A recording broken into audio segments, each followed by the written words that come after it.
Hola, benvinguts a les converses que fem online a través dels canals de la SEC, l'Associació Col·legial d'Escriptors de Catalunya, i aquestes entrevistes les fem gràcies al suport de la Institució de les Lletres Catalanes. Avui tenim un doblete perquè tenim amb nosaltres a la Isabel del Río i hem fet molt els deures i portem 2 dels seus llibres. I començarem per l'últim, que és No Albiro al bosc, que podem començar explicant que els 2 casos són novel·les no realistes en què juguem amb el gènere. Si Mara és més vinculada a la ciència-ficció, de naus espacials i així, doncs No Albiro al bosc és més vinculat al terror i enmig de la natura. Una és molt tecnològica, l'altra és molt natural. Sí, però les dues tenen similituds. I la meva primera pregunta era si creus que tens unes dèries personals com a autora que se'ns estan repetint. Sí, jo penso que sí, que en tinc moltes. Una és el bosc, no? En moltes de les meves històries i les meves novel·les apareix la natura, apareix el bosc, perquè per mi és un refugi, però també és on passen els contes de fades, és a dir, que també és el lloc on perviu la màgia, on hi ha els horrors, no? Llavors, el bosc, la natura, sempre, d'una manera o d'una altra, ja sigui en forma d'arbre que està per allà o de records o el que sigui, sempre hi és. Un altre són els nens. Els nens des de sempre apareixen als meus llibres. A vegades per bé, a vegades per mal. Vull dir, els pobres ja saps el que els hi toca. I aquest és un altre dels meus temes. I en tinc moltíssims, en realitat, no? Perquè també faig molta crítica social a tots els meus llibres, en cadascun, no? Tot i que parlo de tot en general, sempre m'hi fixo en alguna cosa en concret i vaig allà foradant i mirant de què em puc treure. Però sí, o sigui, aquest tipus de coses sempre es veuen i algú que s'ha llegit tots els meus llibres et dirà més, perquè clar, ara mateix jo així... I el fet de fugir del realisme, de no entrar en el realisme, i a més tu com a llibretera de Gigamesh estàs molt ficada ja en la secta, això què t'aporta? Quina llibertat t'aporta? Quines servituds t'aporta? Quines coses creus que guanyes? Quines coses creus que perds? A veure, què guanyo? A veure, a mi una cosa que jo sempre he llegit de tot. És a dir, jo no soc una persona que només llegir terror o que només llegir ciència-ficció, no? O sigui, a mi m'agraden tots els gèneres, tant els mimètics com els no mimètics, em flipa la poesia, m'encanta l'assaig, vull dir, que llegeixo de tot, no? Però després, per jo sentir-me còmode parlant, necessito trencar aquestes normes, aquestes línies que ens imposa la realitat, no? Però també per parlar dels temes que vull parlar, perquè moltes vegades els gèneres fantàstics ens permeten no fugir, sinó la capacitat de veure més enllà de nosaltres mateixos, del nostre avui o el nostre passat, perquè vulguis o no, quan fas gèneres realistes has de parlar de coses reals que has viscut o que han viscut, no? I estàs atrapat al temps, no? Estàs atrapat per aquesta història que diem que són realistes, però bueno, la història diem que sempre l'expliquen els guanyadors i els que perviuen, no? Llavors, bueno, hauríem de veure fins on aquest realisme és realisme realment. Però a mi les gèneres fantàstiques em permeten això, em permeten imaginar què passaria si, no? Anar cap endavant, dir, bé, cau el capitalisme, molt bé, però llavors què hi ha? Què passa? Nosaltres ara mateix estem aquí, tenim aquestes discussions, tenim aquestes pors i tenim aquestes angoixes. Molt bé, d'aquí 5, 10, 20 anys, pels nostres fills, què passarà, no? I no només et permet, com deia l'Octavia Butler i també l'Úrsula K. Le Guin, no només ens permet veure l'horror de cap a on podem anar, sinó que també ens permet veure sortides. És un advertiment i també és per mi, a vegades, el principi de la solució. I penso que això és el que em permet els gèneres fantàstics, no? Per un altre costat, clar, què és el que et fa, també? Jo, per exemple, moltes vegades tinc por de repetir-me. No repetir-me a mi mateixa, que això, vulguis o no, tots els autors ho fem, ens repetim a nosaltres mateixos encara que canviem cares i encara que canviem, no? Les obsessions, no? Exacte. Sinó, vulguis o no, jo soc una consumidora voraç. Llegeixo molt, veig molt de cinema. Videojocs no, però perquè és que no tinc tant de temps, gent. O sigui, tot no es pot fer, però sí que a casa meva juguen, la meva parella juga molt a videojocs i vulguis o no, els veig, me'ls explica. Llavors, tot això que consumeixo a vegades em fa por. Estar intentant copiar inconscientment una cosa en comptes de voler donar a veure a una altra, no? D'acord. I llavors, això és una cosa que jo em cuido molt i que rellegeixo, llegeixo i miro. Si una cosa em sembla massa mastegada, em dona una ràbia brutal, perquè jo penso que els lectors no volem això, volem que ens posin a prova i volem que ens deixin imaginar i que ens deixin ser nosaltres mateixos i no que ens ho donin tot mastegat, no? De fet, jo crec que No el Virul Bosch comença d'una manera molt entenedora, estem tota l'estona, més o menys anem seguint la situació de la protagonista, de la seva amiga, del seu entorn. A més, fas aquesta estructura de que primer ho viu en primera persona, després hi ha un narrador que explica la mateixa situació des d'un altre punt de vista, des d'un altre lloc, amb més coneixements o amb menys. Però bé, anem seguint. I després és com si et deixessis anar i entra dins d'una tessitura bastant surrealista, trobo, el llibre. I que en aquest sentit és valent, amb això que deies de que detesto que li donem tot mastegadet al lector. Doncs no, jo crec que no ho fas, no? Que en el fons... Me n'alegro. Els últims capítols són valents perquè ja hi ha prou rareses a la novel·la. Zombis, no ens estem de res, zombis, monstres, conjurs, rituals, no sabem ben bé amb qui ens hem de... si realment els qui són bons seran bons del tot o ens amaguen uns secrets que ens poden afectar. És a dir, que quan l'estàs llegint hi ha molt poc on dir estic en lloc segur, no? Sinó que estàs amb ganes de saber què passarà perquè estàs en un món amb moltes coses per descobrir. També suposo que això és una de les dificultats del gènere. Fins a quin punt equilibro el fet de fer-me en algun moment la por que se'n perdin lectors o estiguin entenent tot, no?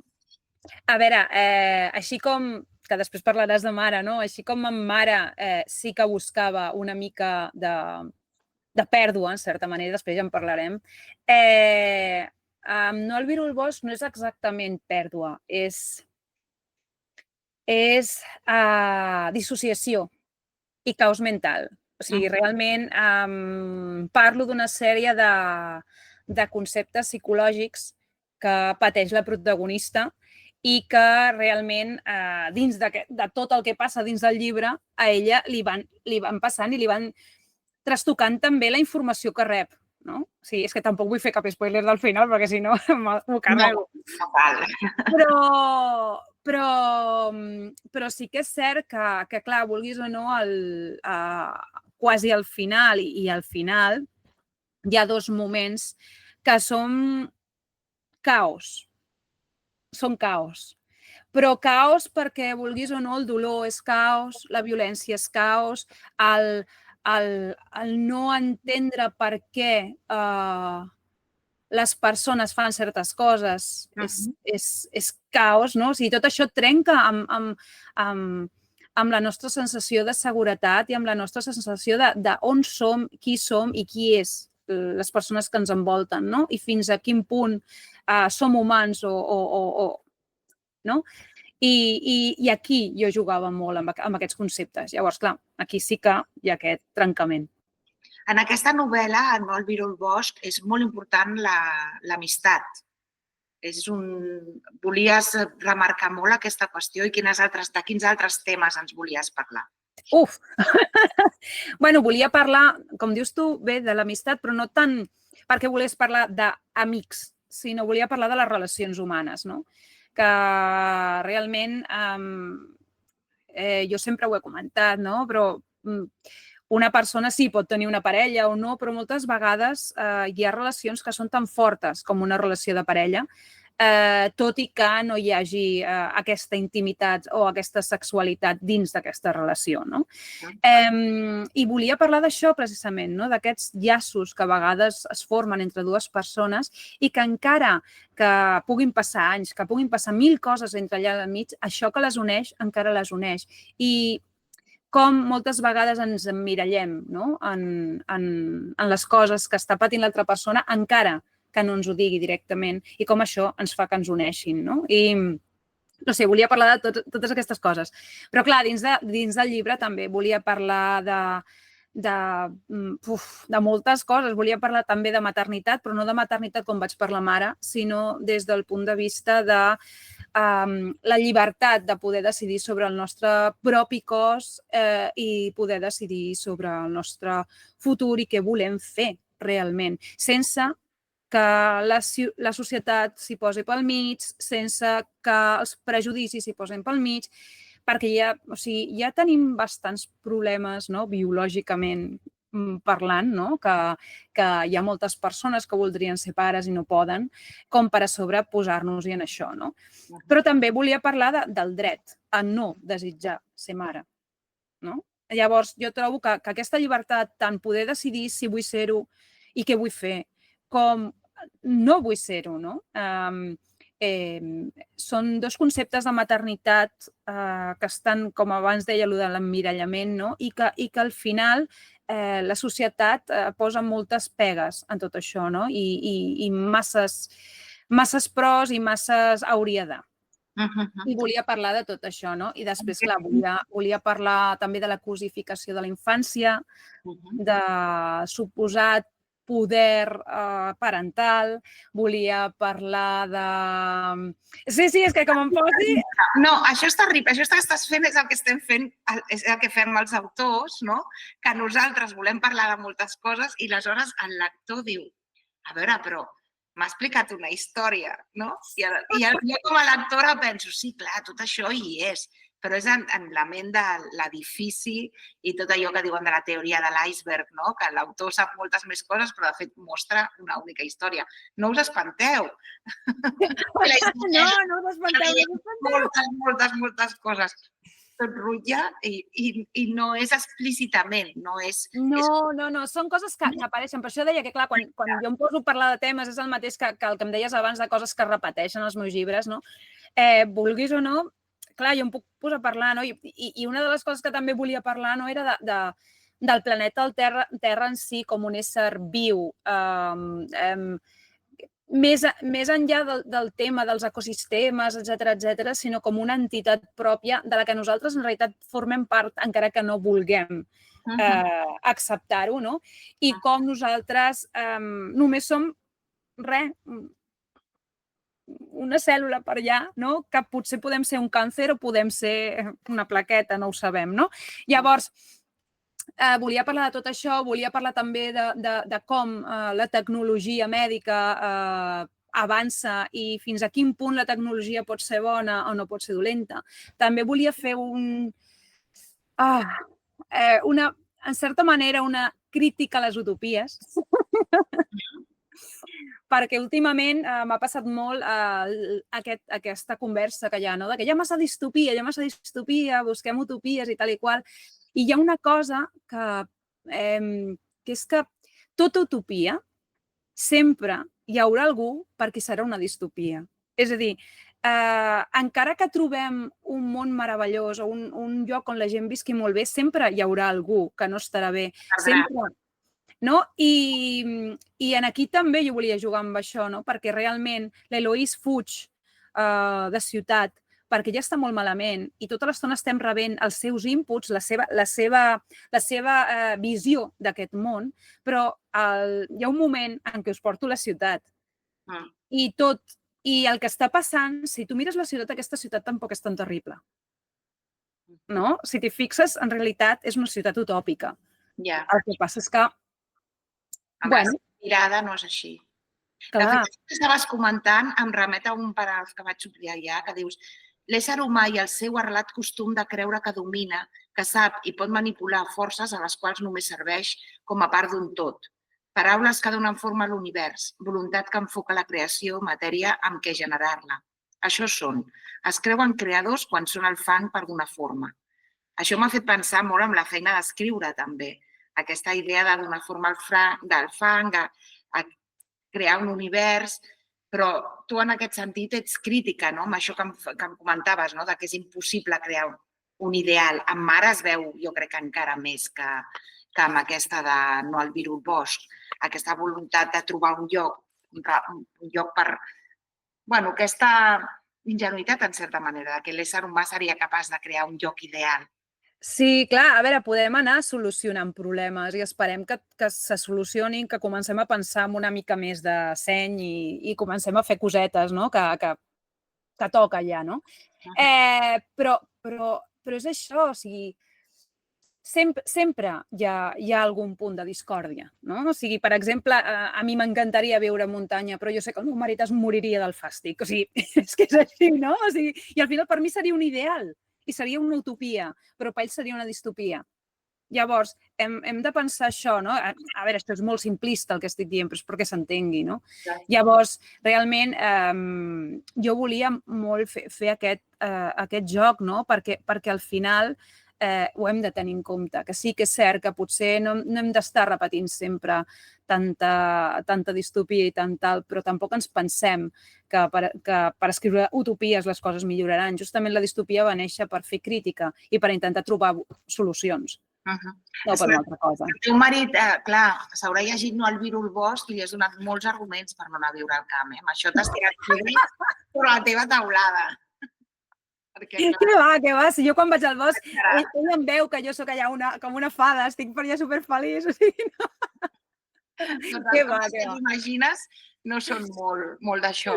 Fa també molta aventura i en els dos casos una heroïna. Sí. Jo en totes les meves històries, tot i que també hi ha personatges masculins i personatges masculins que tenen trasfons, que no, saps? O sigui, les meves heroïnes normalment són dones, o sigui, són dones o fortes o bé que han de lluitar contra les seves febleses per fer-se'n de fortes, no? Perquè al final, moltes vegades, aquesta fortalesa no ve sola, no? Ve perquè al final has d'enfrontar allò que et fa por. I realment, sí, jo em sap greu, però la meva veu és molt femenina i no ho puc evitar. Per què ens sap greu, això? No, perquè moltes vegades et diuen, clar, és que sempre escrius de dones. I dic, bueno, què vols que faci, no? O sigui, realment, jo sempre ho he dit, jo escric d'allò que conec. D'allò que conec i d'allò que sento i d'allò que tinc al cap, no? Llavors, sí que és cert que tinc personatges masculins, perquè vulguis o no, doncs també tinc la meva part masculina i perquè a part sempre he estat rodejada d'homes i me'ls estimo moltíssim, però clar, la meva veu és des d'aquest punt de vista femení, no? Des d'aquest punt de vista que he rebut tots aquests inputs tota la vida, totes aquestes etiquetes, tots aquests que comentava abans, no? Vaig ser mare, no vaig poder ser-ho, o sigui, he anat per totes aquestes fases i és el que jo puc explicar, és el que puc compartir amb la resta de gent, no?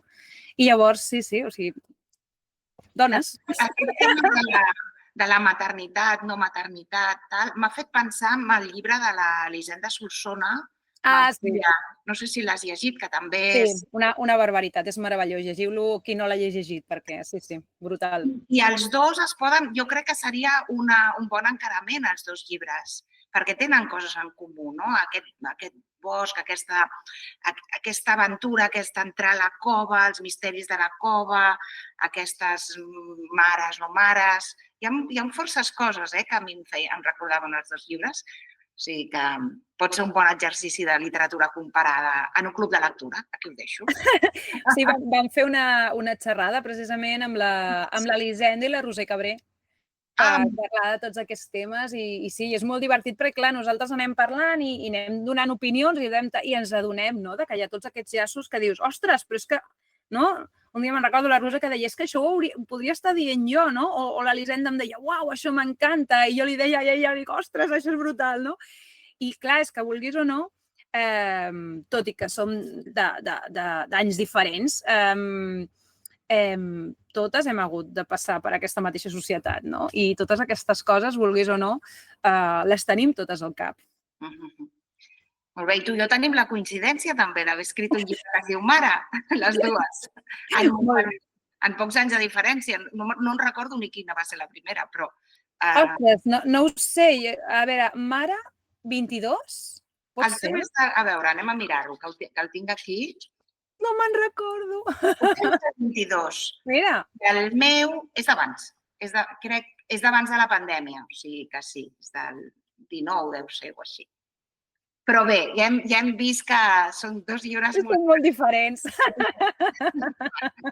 Però les coses estan a l'ambient i s'interpel·len i bé, totalment. Que les dones ens haguem posat a escriure, sempre hem escrit, però d'una manera amb accés públic, doncs fa que el tema de la maternitat, evidentment, sigui un tema que dona per molt, a veure, literàriament. Clar, vulguis o no, abans ho havíem de parlar d'una altra manera, ho havíem d'encobrir, havíem de parlar del nostre cos, potser parlant més de les cases, no? I ara, vulguis o no, podem dir les coses una mica més obertament. Encara hi ha qui s'escandalitza, depèn del que diguis, però penso que d'això es tracta. No? D'escandalitzar i de fer pensar i de dir, ei, que ja portem massa, deixeu-nos parlar i escolteu una miqueta. A veure, Mare, el teu Mare, vaig per la segona part. En aquest cas... Ja veuràs, ja. Ara patiràs. Però per ara, la primera part, clar, com venia de No al virus bosc, que era... Sí que hi havia unes zones per on no podies passar, però que passava a la natura, doncs aquest, que estic en una càpsula enmig de l'espai, i a més és claustrofòbic, perquè clar, és això de les naus espacials, que són petitones, clar. Doncs, en aquest cas, després d'escriure aquesta, vas tenir molta necessitat de fer l'altra per dir, me'n vaig a l'altra banda, per aquesta preocupació de no em vull repetir? O com és? No, què va. O sigui, clar, és que Mare va ser un procés de 5 anys escriure'l. Va ser prepandèmia, abans de la pandèmia em vaig posar a escriure'l i, bueno, fins al 2022 no el vaig publicar, o sigui, fixa't en tot el temps que va passar, no? I, en canvi, No al virus bosc va sorgir d'una combinació de dos personatges que tenia ja una carpeta. O sigui, jo tinc una carpeta plena d'idees, de personatges, d'històries començades, i mirant, vaig trobar dos personatges que en el seu moment, quan els vaig començar a escriure les seves històries, no vaig poder continuar-les, però em vaig adonar que sí, feia que s'ajuntessin, em donaven tot un univers. No? I, a més, fins i tot a una d'elles, que és l'Eloís, li vaig haver de canviar la forma de parlar i la forma de pensar perquè em queia molt malament en aquell moment. Llavors, realment no ho vaig pensar, això de que fos diferent. De fet, hi ha guinyitos a Mare. Des de No al virus bosc hi ha guinyitos a Mare. Vale.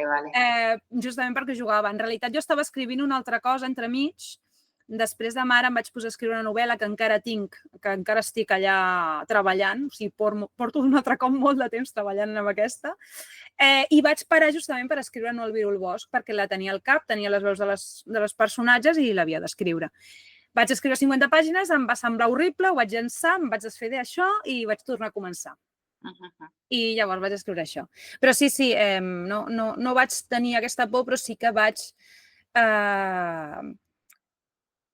O sigui, una cosa que em feia por potser sí que era parlar de maternitats un altre cop.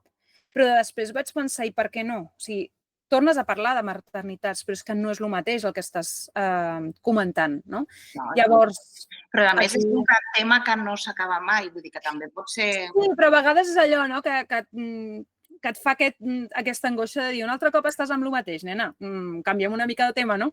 Però sí, em vaig adonar que no, que sí que estava parlant de maternitat, però que en realitat estava parlant d'una altra cosa. No estava parlant de ser mare, estava parlant d'una altra cosa, que és més el concepte de maternitat que ja veiem nosaltres des que som nenes fins que som àvies, fins que som, no? És aquest concepte, no el fet de ser mare. En canvi, a Mare, pel que veig, la mare protagonista es converteix en una heroïna, si no vols, a la força. Bueno, a mi m'ha semblat, per salvar el fill. Estic a la primera part. Què t'anava a dir? Sí, heroïna. Bé, sembla. En algun moment de la novel·la és així. Sí. A veure... Una altra aproximació.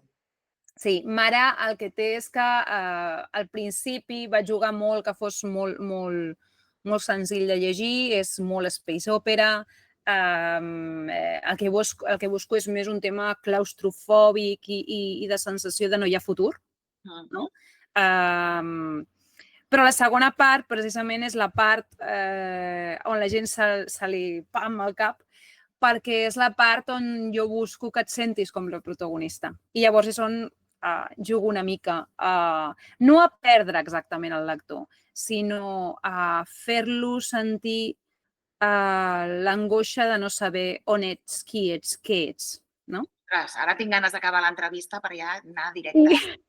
És a la tercera part on torno a lligar fils per anar cap al final. D'acord. Una pregunta tècnica. Veig que escrivies en castellà abans, t'has passat al català. Això per què? No, jo sempre he escrit en català i en castellà, perquè de fet escric a la vegada en les dues llengües, perquè soy así y así me hicieron i no ho puc evitar. I llavors el que jo faig és que quan estic escrivint, quan ho poso, perquè clar, jo escric a mà i quan ho poso a l'ordinador el que faig és anar traduint. Les parts que he fet en català les faig en castellà, les parts que he fet en castellà les faig en català. De fet, La casa de la torre, La casa del Torreón, que va ser la segona novel·la que vaig publicar, es va publicar els dos idiomes a la vegada. Es va publicar en català i castellà a la vegada. Vull dir, jo sempre he escrit en català i castellà, el tema és que m'hagin publicat. Això ja és un altre tema. Clar, per exemple, és això, no? La casa de la torre me la van publicar en castellà i català, La vident de la lluna plena me la van publicar en castellà i en català. Després sí que és cert que quan vaig arribar a Rojo sobre Negro, etc, aquests només han sortit en castellà, no han arribat a sortir en català, però perquè tampoc he trobat editorial, perquè vulguis o no és molt difícil, si has publicat ja en castellà, que et publiquin en català, perquè vulguis o no el número de lectors que tenim en català són els que són i si ja han llegit o s'han comprat el llibre en castellà, doncs clar, tot això per una editorial...